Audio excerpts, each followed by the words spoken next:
What was life like at home at that point?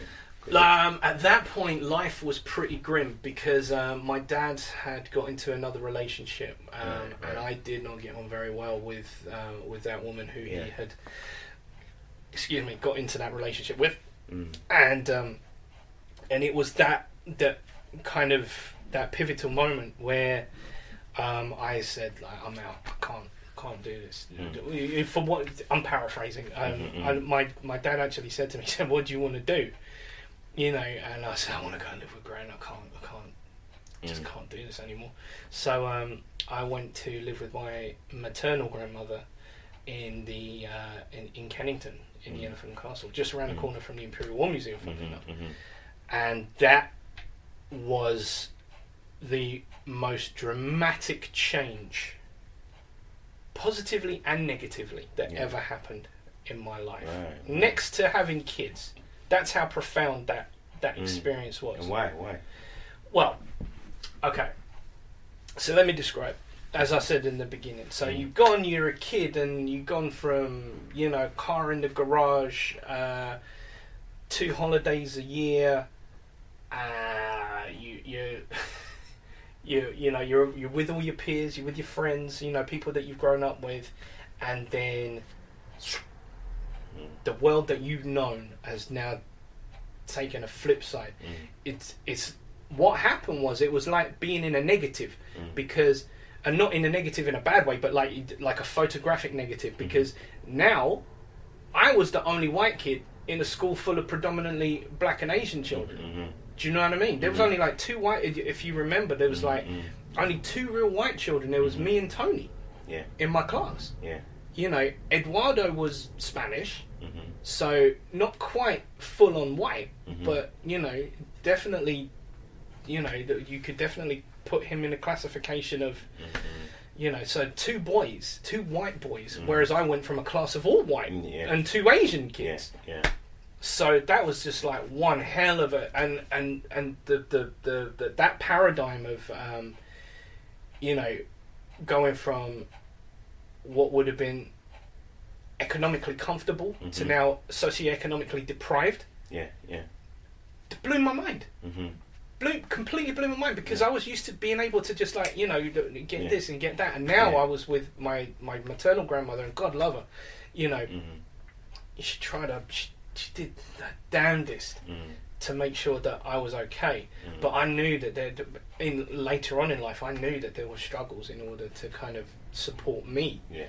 And but that was where things really kind of like went a bit gnarly. And but it's those are the moments that we were talking earlier before we started recording, that you need to have these moments of discomfort that kind of make you or break you.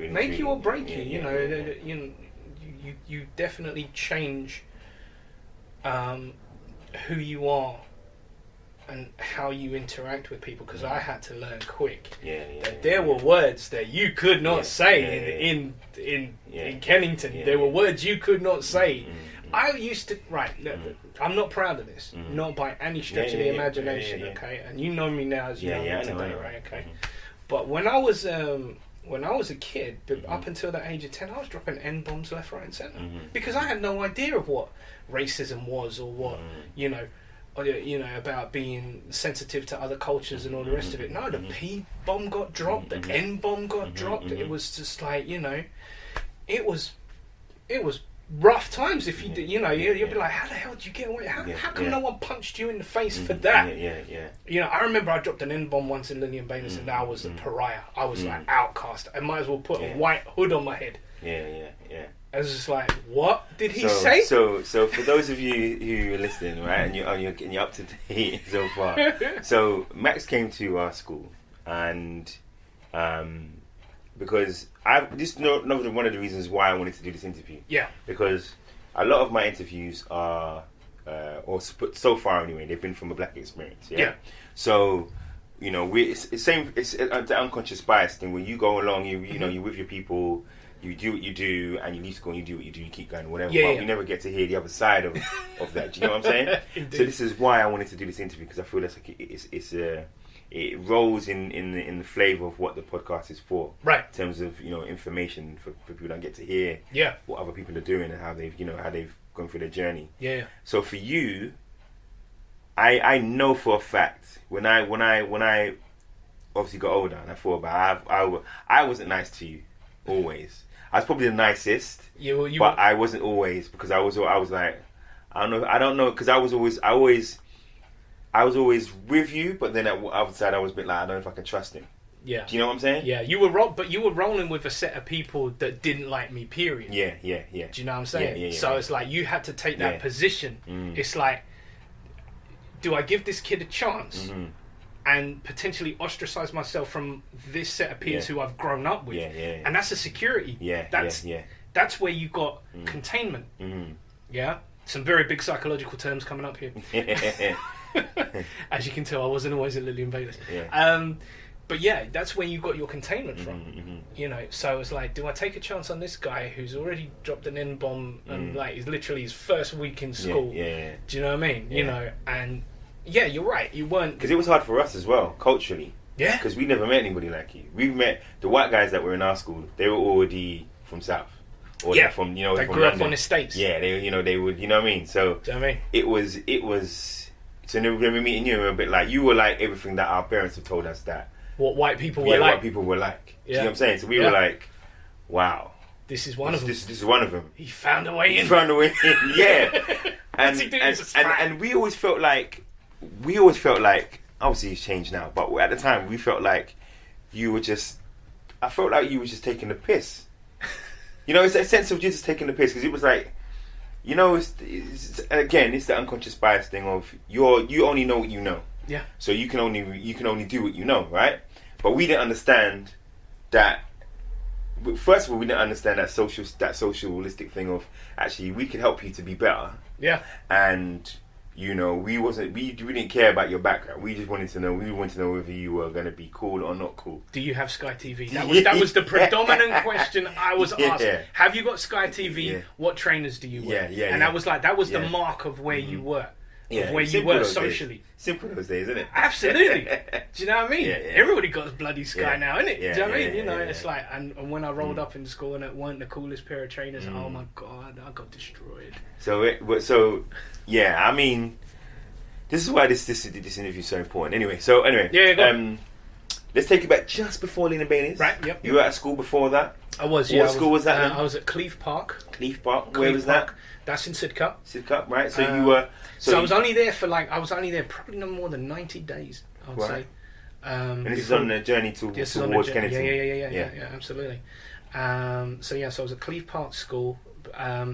And I don't even really mention Cleeve Park in any of my bios because of the fact I was there for such an insignificantly short amount of time. It doesn't even. What type of school was it? It was a secondary school. Yeah. Secondary school. Regular. It was just like your regular. It was a regular school. Yeah, it was just a regular school. Again, very white. Black people in there this time, but very few. Yeah. There was one kid I remember called Mario, and he was from Portugal. He was Portuguese. And everybody, he was the guy because he had a fro, and no one had ever seen hair like that before. we never saw an afro before. Not like big, but like it was just really well put together. And so Mario was the man. Do you know what I mean? And like I said, I was only there for like 90 days, but that you see the power of difference. And what it does to the person. I was only there for 90 days, but I remember that kid. Yeah. Do you know what I'm saying? Yeah. So, but again, it was very white.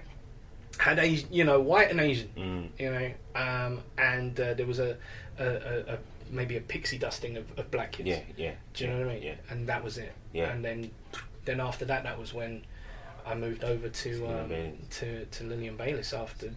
So what year was that? I year 7 or year 8? It would have been midterm year 7. Midterm year 7. Right. So it would have been. So if school started in September, I started I think January, February. Yeah. So and that's another thing as well. We'd already formed our friendship. That's right, because you'd all been to primary school and you'd already known each other. You probably did the induction, year 7 induction, and all the rest of it. So you guys already knew each other. Yeah, it's difficult. It was tricky. So how did you? So you got there, What were your first thoughts? Were you like, damn? I was like, holy shit, can I swear? You can, yes, Yeah, yes, yes, holy yes. what the fuck is this? Yeah, yeah, I yeah. was like, what the fuck is this? It was like, it was, the one thing that Lillian Bayliss prided itself on was that Gary Wilmot went there. When it was, you remember Gary Wilmot back in the day? It was like the old Beaufoy. That was the name of it. Yeah, before it was Beaufoy, Lillian Bayliss. yeah. Beaufoy Boys. Yeah.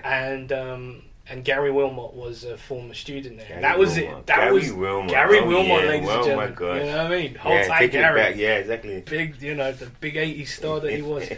So Gary Wilmot was this dude, and that was the only thing that I recognised about it, other than the fact that it was a local school. Mm-hmm. And then I went in, and I was just like, wow, what is wow? Do you know what I mean? You know, kids are Year 7 kids. I've never seen kids so tall in my life. Do you know what I mean? Because I remember there was Obi. He was 5'8". Yeah, he was tall. In Year 7, Yeah, he was tall. Mm-hmm.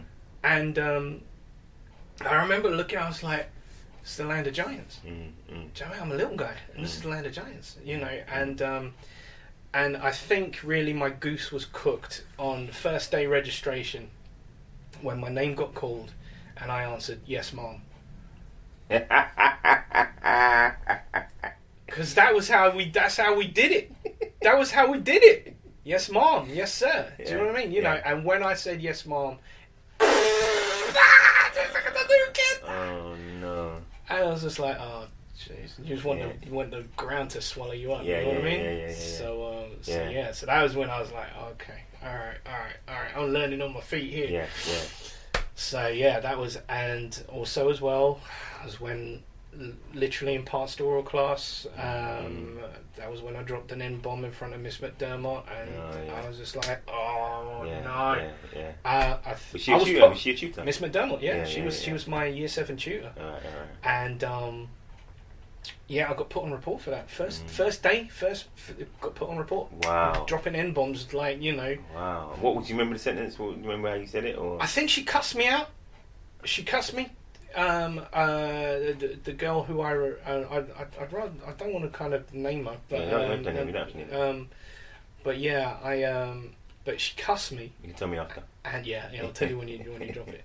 And then I said, "You filthy." Serious. Straight in. Went in hard. I mean, I'm getting goosebumps thinking because of the shame. Yeah. Just the shame aspect So of it. So at that point, all right. So at that point, was that because we can frame it as something different over now? Mm-hmm. But was that the bias, or was that prejudice, or was it a mixture of different things? I think it was, in my personal opinion, I think it was a mixture of two things. I think it was a defense reaction. Yeah. Coupled with fear of the unknown. Right. Yeah. You know, we always hear about, black on black crime, and we hear about, white police officers shooting black people, and it's this fear of unknown. It's fear of what are they going to do, what are they going to do, what are they going to do. And that was the most explosive thing. I thought, how can I hurt you the way you just hurt me? Yeah. That's how I can do it. Yeah. That's how I can do it. I can exploit your difference. Yeah. And when you're 11 years old, you don't know the ball from the bounce or the curve from the straight. Yeah. That's exactly what I did, and I'm still to this day, I'm ashamed of it. Yeah. But wow. Cause I never heard that story. You never heard that story? And if I did, man, I thought I was infamous because of that story. I've forgotten it. But because there were many other, many other things that happened. So like, that's one of them. But yeah, I mean, wow, that must have been. How did you, when you got put on report? Yep. Did you let your mum know when you got home? What did she think? She was appalled. She was absolutely appalled. And what's her stance? And what's her at that point? At that point, her stance was like, Max, what? How could you say something like that? Yeah. You don't understand the gravity of the things that you know. I mean, my mum was my mum was not an academic, but she wasn't silly. She wasn't an idiot. Yeah. But she understood, like, there's just some things in this world that you cannot say. Yeah. So I was just like, I'm sorry. And she said, when you go into school tomorrow, Yeah. you find that girl. Yeah. And that's what even made it. It was like, girl. Oh yeah. Do you know what I mean? Yeah, It was a